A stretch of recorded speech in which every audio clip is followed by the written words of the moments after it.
Warning, this show contains adult language. Welcome to another edition of Up and In It. I'm your host, Adrian Babashoff, and if you're new here, welcome as well. And if you're wondering what the show is about, it's entirely dedicated to improving quality of life for both people and planet through liberation and independence, moving you from surviving to thriving and living life on your own terms.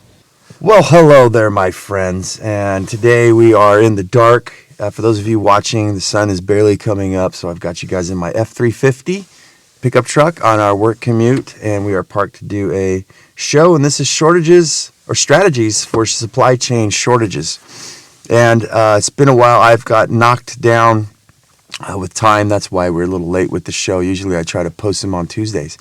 But truck broke down. And very fascinating things here in the past week that has really propelled me into thinking about supply chain shortages a lot more than usual. Because my truck, as I said, broke down, and I spent 2 days fixing that. And the parts for it are starting to get pretty slim. And I went down to the paint store to buy paint for a job that I have. For those of you who are just tuning in, I'm a contractor, so that's my main focus of income. And I went to a place that we have in Southern California called Dunn Edwards, and the shelves are completely zero. There's not even a gallon of paint on them. So this stuff is starting to really kick in and really starting to manifest itself here into a reality and not just some conspiracy theory or something like that. And we need to start preparing for that. We need to come up with some strategies. And the first strategy is actually to strategize, I would say. I think a lot of people sit and do nothing. I want to talk a little bit of why we're sitting ducks. And after that, I want to go into detail, get you guys into strategies of what to do, what to purchase, and why. But we're sitting ducks because we are, as I spoke to the lifetime of the show, we're not producers of much. We're consumers. So whatever's available, that's what you get. Whatever's not available, that's what you don't get. And this is a really powerful power play that I look at where we are. Your lives are being controlled. My life is being controlled as well. But there's some ways and some strategies and things that we can do to mitigate that. But I just really look at the situation, the systems that we're in, the plan, right? You have this map of the way we're living, the things that are available to us, the things that we've allowed to be available to us. And what's happened is a lot of it's failing. Our education system is failing. I've talked a lot about it through the show. Our supply chain is failing. Our health is failing. Our happiness is failing. It's like one thing after another. If you ever needed proof of why we need to change things around, it's definitely now. Let me adjust my light here. I've got a little flashlight thing here I'm trying to work with. For those of you watching, that's the light in the background. Oh, well, that's the best we're going to get it. So, yeah, we're sitting ducks, guys.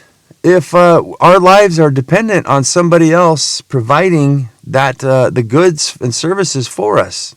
I've spoke a lot on why we should garden in the last couple shows to become a producer and produce your own food, not just for the flavor but the nutrition factor, and now just to relatively just to eat, and why it's such a good business model that doesn't pay in currency, but it pays you in food.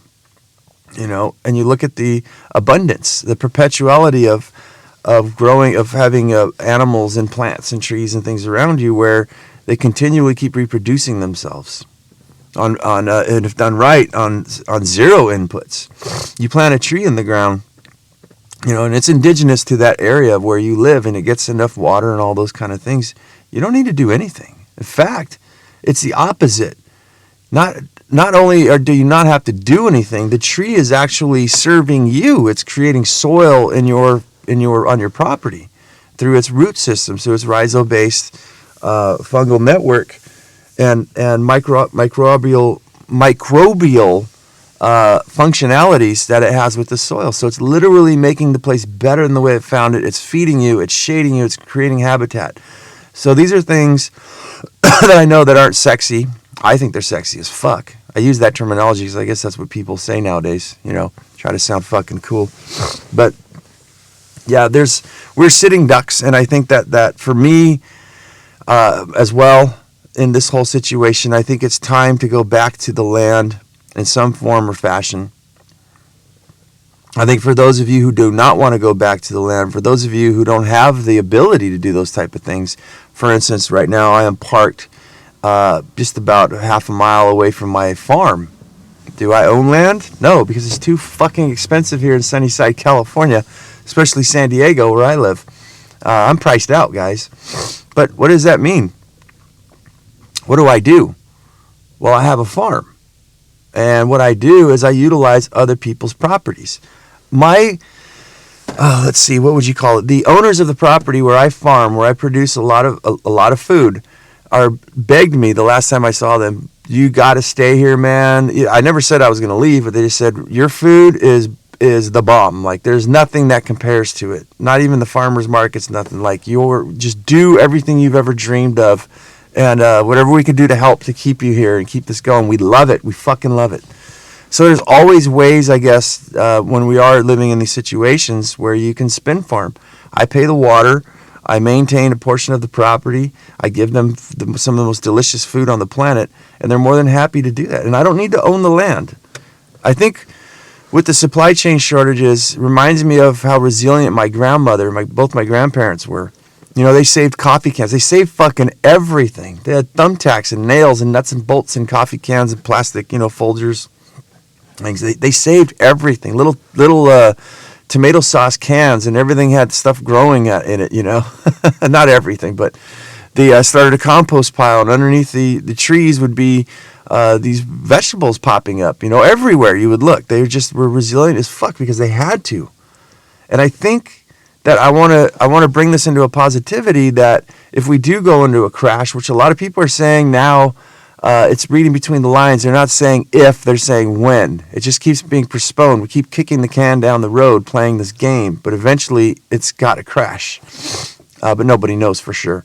But right now we are experiencing supply chain shortages and a bunch of crazy things. And I'd like to say, like a lot of the greats, like Leonardo da Vinci, if the story is correct from what we've been told, he got stuck inside of his room during the war. He couldn't go to class, to his school. I don't think it was a school. I think it was the access to the library and stuff like that. He had to stay in his own laboratory. And that's when he came up with some of his most brilliant work, was when he was constricted. I know for a fact that for myself as well, when I get backed into a corner, I have to start using my creativity, and that's when a lot of my best work and things happen. That's how I invented my garden system, which I'm on my way to tend to right now. And I think that once we're forced to use our creativity and kind of slow things down, I think it actually helps us.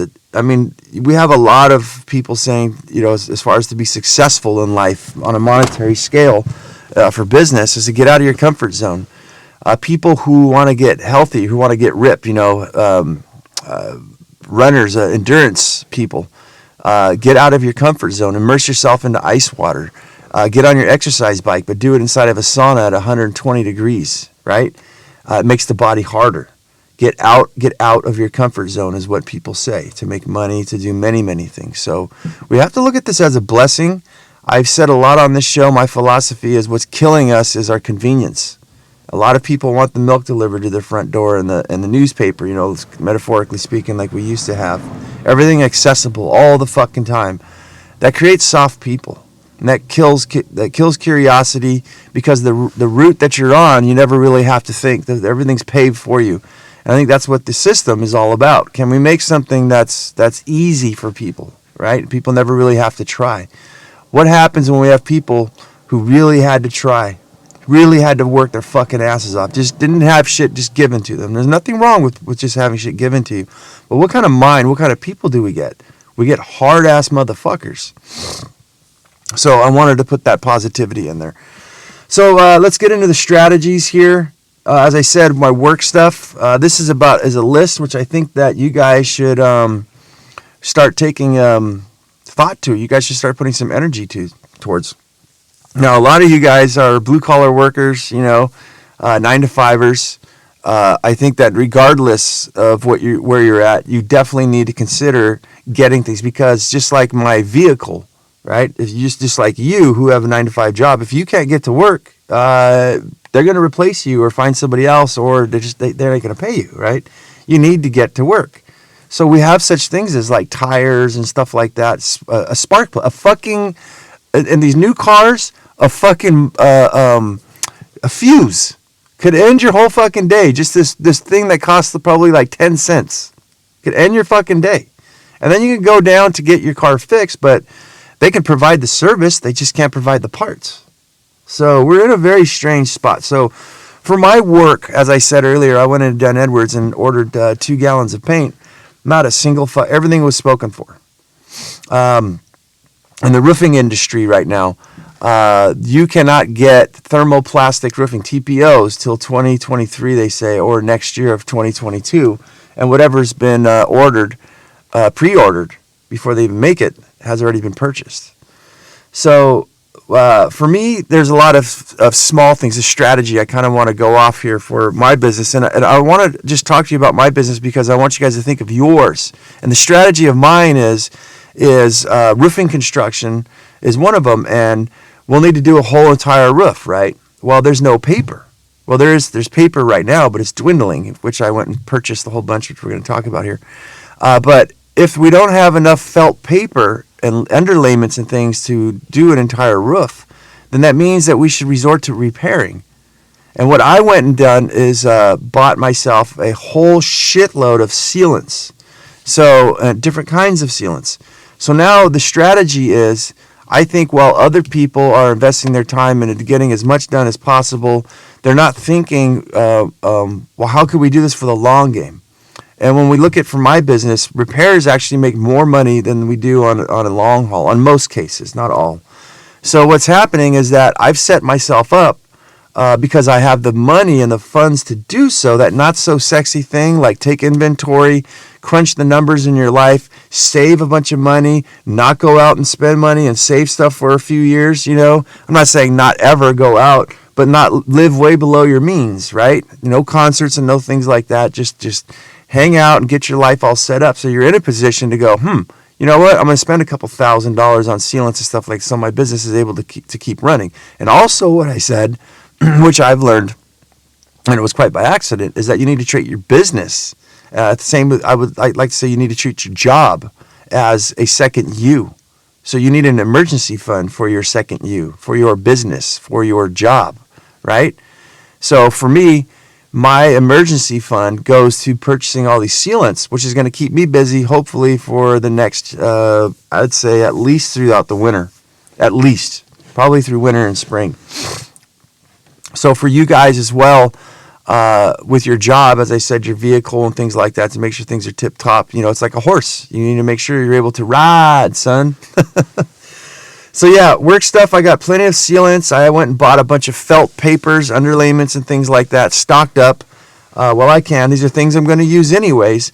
And before I proceed further, a lot of these things that I'm investing in, I consider investment, is the price of them is going up by 20-30%. So I spent maybe about $5-6 grand on materials, but when we do the numbers, right, another 30% on top of that, we're saving a couple hundred, if not a few $1,000s on goods by investing in them, things we're going to use now, you know, or anyways, and things that are not going to spoil, and we have them readily available just in case the supply chain goes. So it is, like I've got on my notes here, I just sat back for my work and said, what is it that could stop me from going to work, right? And then the other one, a weird one, this is shoes.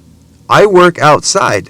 I rip the shit out of shoes. I work on rooftops, so the angle, the pitch of the roof is always there, and it causes a lot of pressure on your feet when you're walking, especially carrying 80-pound pieces of material and things like that. You have a tendency, your foot starts to rip through. So if I don't have shoes, I can't work. You see how fragile this whole system is and the way we should be thinking? So I went and bought me 2 pairs of shoes. So I literally have 3 to 4 pairs of shoes waiting. And also, again, I'd like to say, everything's going to go up. The shoes are not going to spoil. These are things I'm going to use anyways. But again, I've designed my life the not so sexy way to be able to afford to have the money to actually do these type of things. So gas is another one, and diesel. Diesel is what I use. That's the noise you guys hear in the background when I'm driving this truck. Gas is for my generators and a lot of my parts, in conjunction with being prepared in case the power went out or there was a gas shortage or anything like that, I've got literally 5 gallons of gas and diesel sitting in my storage. And I use this primarily for work, but in a pinch, in an emergency, I could use that gas to fill my generators, which I also use for work, and power my fridge and freezer and create energy for myself. Also, the diesel will help me get over to my garden, which I want to take a break here from the list. I want to talk about that, how fragile and how fucked up things can get. So with the supply chain shortage is what I realized is I have that garden that I was telling you guys about where I produce a lot of fucking food. Let's just pretend I got a flat fucking tire. I live about a 15-minute drive from that place. Could I walk it? Yeah, it'd probably take me a couple hours. But to be able to tend to that thing in case there was a huge supply, if my truck was gone out where I couldn't get tires for a month, weeks, 2 weeks, 3 weeks, 4 weeks, a month, 2 months, 3 months, what happens to my garden? What happens to my business? Everything fucking cracks. That's why I say we're sitting fucking ducks. And this is the eye-opening view of our fucking systems and why they fucking suck and why we are sitting ducks. This is not good, people. We need to start developing better strategies. So I just wanted to throw that out there before I forgot. My next one is propane, natural gas. That's what I use a lot for my work as well. But also that can be used for heating, cooking, and we buy these in large batches so we can get it a little bit at a discount price. And also, I've spoke about this before as far as survival and preparedness. Propane, unlike wood, termites don't eat. I've had propane tanks that sat for 2-3 years. We never used, I think 4, right? You could have them in a tank as long as those tanks, the integrity of the tanks don't get compromised where they're rusted. Plug it in, turn it on, and you got heat. You're cooking. You're heating water, whatever it is that you're looking for. So in the house, too, that was a business. I think in your home as well, if you are living, think about all the list that I'm giving you. I don't really have everything. I mean, I really looked at a lot of shit that I started purchasing. Salt, which I don't think I put in here. The other one was water filters.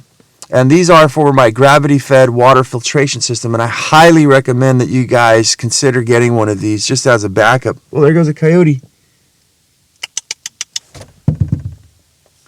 Young coyote. Hi, babies. Wow. Or a female. So pretty. Look, it's got its tail between its legs. Anyways, let's go back here. Water filters, yeah. Guys, if something happens where there's a disruption where, the water gets shut off, or they got these hacks where people are hacking stuff. They actually hack the drinking water of a small town in Florida. These are things that you guys want to be able to control yourself. We want to take back the control and the production of whatever we can. And water is super fucking important. Now, I think you can go 30 days or so without water. I don't know who came up with that exact number. It's like 333. I think it's 3 minutes without oxygen, you're dead. 3 days without water, you're fucking dead. 30 days without food, you're fucking dead. So those are the main 3s for survival. But gravity-filled water filtration system, for those of you who don't know, you got to have a filter for it. And it's a charcoal filter. It's literally the kind that I get is so powerful, you could pour red dye in your water, it'll come out clear. So you can take water out of a river, any river, a lake, and you can filter water out, a swimming pool, the back of your toilet, the toilet tank back there.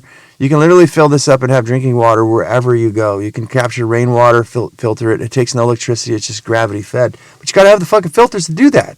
So I went and bought myself 2 of them. I have enough filters for probably 2 years now to really scrape by, possibly longer.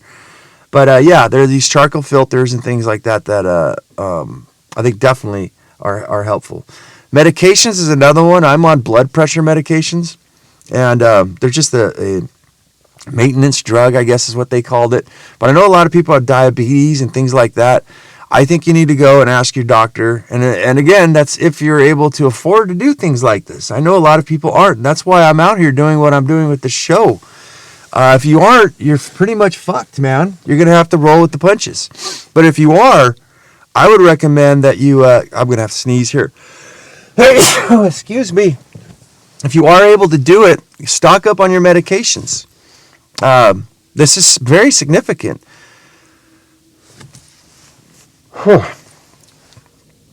What's funny is I have alcohol here next. No, I think a lot of people's lives could be threatened. I think that I have off note here is if you're not on, if you can't afford medications and things like that. Look, there's books out there for like 10, $15. There's one on all the medicinal herbs that you have around you, at least for here in the United States. I know we got listeners from other parts of the world, but invest into a book that will help you with, there's the old ways, believe it or not. When the Rockefellers, or let's just say people, so I don't get in trouble here, they took over the medical establishment and they completely murdered out all the old remedies and things that actually have thousands and thousands of years of working. So there are stuff that works. No, it doesn't have any science backing because they won't allow science backing. And you take that anyway, however you want. But people have been healing people for a long time with little things that grow in your fucking backyard. Do yourself a flavor and get out and grab and buy one of those books. All right, next is alcohol. I freaked out. I actually don't drink a lot like most people. I have in the past. But they said there's a supply chain shortage of bubbles, right, of CO2 and stuff like that, carbon, whatever it is, whatever the shit that makes fucking bubbles. Goddamn, I can't talk this morning. So I went and bought myself a couple cases of beer. I bought myself a couple bottles of wine and some mixers and stuff like that just to have. And I think if shit really hit the fan, it would be nice to sit back and throw a couple and just, take the ease off your mind. So alcohol, I think definitely, I know it's not something great that people should invest in, or worry about stockpiling, but, it's good for trade. And what I don't have on my notes here too, which you guys should probably invest in, is tobacco. Even if you don't smoke, even if you fucking hate it and you totally disagree with fucking smoking. But I'll tell you what, in a pinch, you can sell it, right? You can buy a big old bag of cheap tobacco. In a pinch, if shit really hit the fan and you needed something like, us dirty ass roofers or mechanics, farmers, something like that, that's a good trade stuff. Again, that's a very good thing for us to think about with the supply chain shortage. Maybe there are things that you can buy that you don't necessarily use, but you use for barter, right? And tobacco, I think, is one of them. And I think the other one I have here is sugar or honey. Honey's nice because it doesn't really spoil. It can last a very long time. I believe sugar won't spoil as well, especially all the fucking weird shit they probably do to it. But those are sugar and tobacco, I would say. And probably alcohol are some really good things that you can trade for food and things like that. I mean, people would really go fucking bonkers over it. All right. Next thing I have is batteries. I have AAA, AA. These are for lights. Not necessarily for remote controls and stuff like that, but I'm going to use them anyways. And I'll give you guys a tip. It seems like if you keep them in your refrigerator, they last a lot longer. You want to keep them in their original packaging. Don't take them out and just throw them in a fucking Ziploc bag. If they make contact, they'll actually start creating an arc and they will decompose faster that way. But yeah, these are good for headlamps, for for many things. If you got to work on fixing like I had to fix my truck, I needed a light. And if we're in a supply chain shortage, I think that learning the skills and stuff like I've been compiling onto my life, tools and stuff like that is very, very valuable. Very, very valuable. I think a lot of us may be forced to fix our own shit. But yeah, in conjunction with that, having lights, a headlamp, I think is my biggest one. I can't really think of anything else that absolutely needs fucking batteries. That's totally essential. But it's, again, they're good for barter and things like that. All right, so my garden I was talking about, and which I still need to go get. I don't think I put on there. Water timers. All of my garden, my entire garden is automated through, that's what it was for the batteries. That's why I put it next year, is through AA batteries. That's all. That's the technology. It's a little pump that pumps water every 6 hours to 12 hours on my farm to keep it hydrated. And if that goes out or break one, which we had a dog run by or something, or maybe a coyote like we had going through the background, hit a hose and broke the timer. And I had to replace that thing. What's going to happen if I don't have that replaced? Remember, I live 15 minutes from my garden. And also, I don't think I explained, it's off someone else's property, but I'm only able to go there once a week. And today, upon this recording, is Tuesday. But yeah, I had to fix my truck and I didn't have time to go out there this week. So yeah, everything could go down if I don't have those water timers. So I need to purchase extra parts. Water timers. I've got hoses on here, elbows, tees, Unions, if you accidentally cut a hose, you got to basically hose repair kits. So I want to move forward now to your automobile, like we were talking about you getting to work. Now, a lot of things need to be maintained, and I know a lot of people go down to the dealership and rely on them. We can't do that anymore, possibly, right? You should take the matters in your own hands. And again, these parts, most of them are not going to go bad. So maintenance, when we think about that, spark plugs. If you've got a gas vehicle, you have spark plugs. You should go and buy yourself a whole entire set. Are these things that need to be replaced often? No, you need to educate yourself. I don't have time to go in detail on each one of these. But it is not going to hurt you to have these things aside. Brake pads is another one that I would do, which I haven't done. I've got everything else. I've got all this stuff here. Power steering fluid. That's what just happened to me. My power steering pump went out in my truck, and I needed like a half a gallon, and I didn't have that. So I went and purchased myself an entire gallon. So I have about 3 quarts of fluid. Brake fluid's another. Power steering fluid. We talked about brake fluid. Engine coolant. I think an oil filter. I went in to buy one at O'Reilly's Auto Parts, and they only had one oil filter. Did not have a fuel filter, but they had an oil filter and a fuel filter at another place, and then they had another fuel filter at another place. So I went driving that day and literally got me 2 fuel filters and 2 oil filters and set them in my storage for my auto maintenance, just to keep them there. And I will not touch those. I'm just going to keep buying the oil filters and the fuel filters from the store. And then I got those as backup. All right, Serpentine Belt. That's a belt that goes around all the wheels of your car. Those are something you need to flip over and look. It looks like alligator skin. If it's starting to crack, that needs to be changed. That's what spins your alternator and all your stuff. It's just the belts for your car. If you don't know about all this stuff, go down to your auto supply place. Give them the year, the model. They'll even go outside and help you with your car, and they'll help you figure out what you need to buy. And needless to say too, or needness to say, I'd say, is that even if you don't know how to apply these things, you could go to a mechanic and say, I have my own parts. How much would you charge me to fix it? And that should actually save you some money. You need a starter. Starters go, especially a lot of you guys who are driving older cars that have, 150,000 miles on it. That's when things are going to start breaking. This all comes in handy. A starter, won't be able to start your car without one. An alternator, fuses, we were talking about. Go through all the fuses in your car, and if you don't know, you can probably get a list. Just Google it. Fuses, light bulbs. I just had to replace a lamp in my headlight. It actually, they only had one left as well at the auto parts place, so I bought 2. And I was stranded. I needed to go to work, and as you guys saw, I leave to work before the sun comes up, and you can't drive without headlights. So, yeah. All right, home. If you are in a home, I would say even if you are renting, you may want to consider purchasing, because some of this stuff's actually not that expensive. Light bulbs. Definitely want some light bulbs in your home. Water filters, as we talked about. If you have a reverse osmosis, I guess I put this in here, as an extra. If you're using reverse osmosis or something like that, go do yourself a favor and go buy yourself some extra, if they're even available right now, if it's not too late.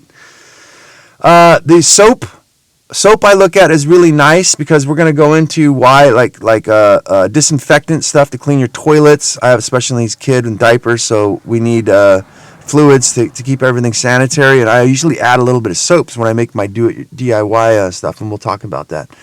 But yeah, soap's not a really big one. I think a lot of these things, again, if you purchase them in bulk now, like Costco style or warehouse style, where you're buying like 20 bars of soap, you're going to get them cheaper. They're not going to spoil, and you can keep them, put them aside, just in case. I think so. I mean, I like my hygiene. I'm married to the shower. I think I like everything nice and squeaky clean. Shampoo and stuff like that, I think you can get by without, unless in conditioner. I would, if you had the money, I would buy yourself a couple right now, especially with the inflation going up. Buy yourself a case if you so needed to, but in emergency with supply chain, if you needed to, I think you can get by with soap.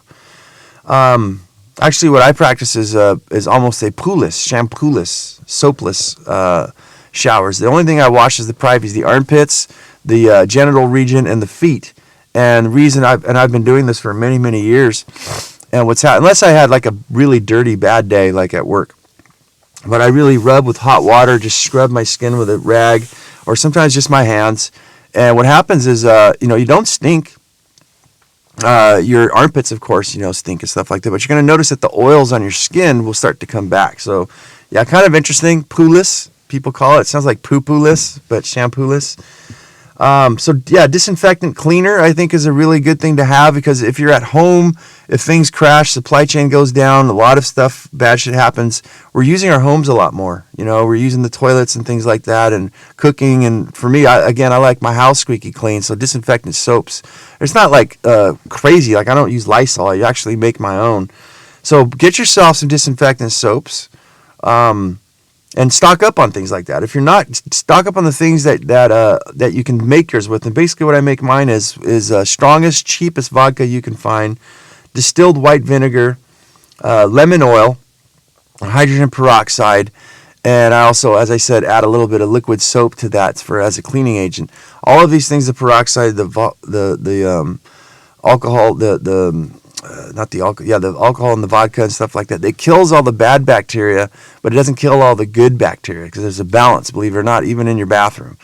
So I make myself a big concoction of that. And which reminds me, now when I'm looking at this, I should probably order some lemon oil. Lemon oil is nice. It just gives a good scent to the place. It also masks the smell of the vinegar. You're also going to mix this with water, by the way. Combine all these products like into like half of a jar, and then fill the rest of it with water. But yeah, the lemon oil, I probably should order myself some of that. Laundry detergent, I think, probably good to do. If you're in your home too, I think roof sealants, just a small can, for $10, you can get yourself some sealants, as I was talking about earlier, where you can actually patch up if a leak's happening in your roof and there's nobody to fix it. There's nothing, your landlord can't find anybody, and you want it fixed, or you're in your own home. I think it would be wise for you to get a little can of roof sealant. An electric outlet. Sometimes those things burn out, especially if your home is, getting older. It's about, 30, 40 years old. Wear and tear from plugging things in and out. Get an outlet or two, just one or two. You can get them for like $1. Nice to have, and again, they're not going to go bad.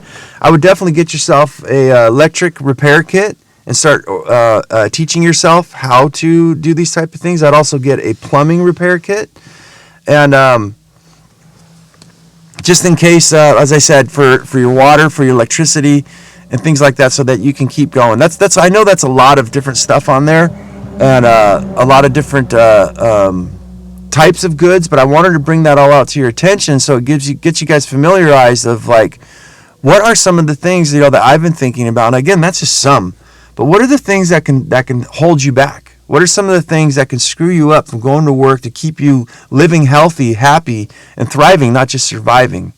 I think that there could be possibly a time where we all just need to survive. And I think there's nothing wrong with that. I don't want to do it. I don't need to go through the motions of discomfort, getting out of my comfort zone, because I'm always out of my comfort zone. But not always. But I'm used to, like right now, it's cold as fuck. While most people are sitting with their heaters on, I'm going to go get into the wet soil and start going through my garden and fixing things in here and finding out what's going on, doing some harvesting and stuff like that. So, yeah.